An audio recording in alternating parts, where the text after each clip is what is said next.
ఆంధ్రాలో అంటే actually 3 events plan చేశాము. ఒకటి ఫస్ట్ Jan 2 ట్రైలర్ అనుకుంటున్నాం హైదరాబాద్లో. Jan 4 యూఎస్ టైమింగ్స్లో యూఎస్లో ఇవి ప్రీ రిలీజ్ ఈవెంట్ చేసి అక్కడ ఒక సాంగ్ లాంచ్ చేద్దామని. తర్వాత Jan 8 ఆంధ్రాలో ప్రీ రిలీజ్ ఈవెంట్. అంటే ఆంధ్రాలో అంటే మోస్ట్లీ విజయవాడ కానీ మంగళగిరి కానీ.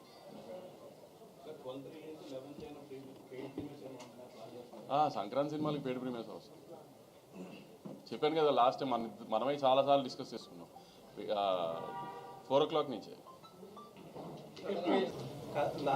వంశీ గారు మళ్ళా బాబీ గారు చిరంజీవి గారితో ట్రై చేస్తున్నారని తెలిసింది. మళ్ళీ మీరేమైనా చేసే అవకాశం ఉందా? ఇంకా నాకు చెప్పలే బాబీ. నేను బాబీ గారు వేరే ప్లాన్ చేసుకుంటున్నాం. చిరంజీవి గారు అని ఇచ్చిన చెప్పలేదు కానీ కొంచెం పెద్ద స్కేల్లో వేరేగా ప్లాన్ చేస్తాం. కొంచెం టైం తీసుకుని ప్రశాంతం. బాబీ గారు ఇప్పుడు బాలకృష్ణ సినిమా అంటే మీకు ఎదురైన మోస్ట్ ఛాలెంజ్ ఏంటిది? ఎక్సైట్మెంట్ ఏంటి? ఎగ్జైట్మెంట్ అంటే చిరంజీవి గారితో వాల్తేరు గారు లాంటి హ్యూజ్ సక్సెస్ తర్వాత మళ్ళీ బాలకృష్ణ గారితో సినిమా రావటం అనేది ఒక డైరెక్టర్గా సూపర్ కిక్. అది మళ్ళీ చెప్పాలి కదా నేను. సో సూపర్ కిక్ అనమాట. ఆ కిక్ని అచీవ్ చేయడానికి టీం అందరం కలిసి బాగా ఎఫర్ట్స్ పెట్టాం. నెంబర్ ఆఫ్ అవర్స్ పేపర్ మీద పెట్టాం. అలానే పోస్ట్ ప్రొడక్షన్ మీద పెట్టినాం. సినిమా డే బై డే ఆర్ఆర్తో జరుగుతున్న గ్రోత్ కానివ్వచ్చు, ఫైనల్ మిక్సింగ్ కానివ్వచ్చు, చూస్తున్నప్పుడు ఎప్పుడు Jan 12 వస్తుందా అని అంత ఒక అడ్రినల్ రష్ మా అందరికీ పంప్ అవుతుంది. So waiting.